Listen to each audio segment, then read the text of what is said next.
Ang cute ng bagong design natin na necklace, mga upat onni.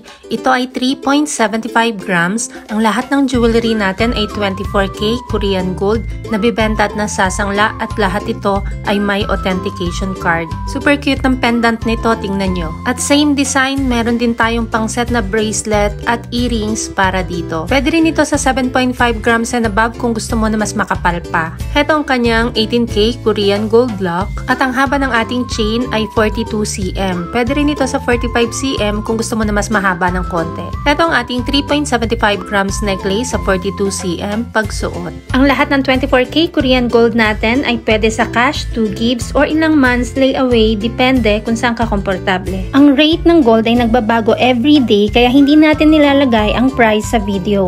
Kung gustong malaman ang updated price, mag-inbox kay Michelle Yu sa Facebook at subscribe ka na rin sa ating Mabenta KR Jewelry YouTube channel para updated ka.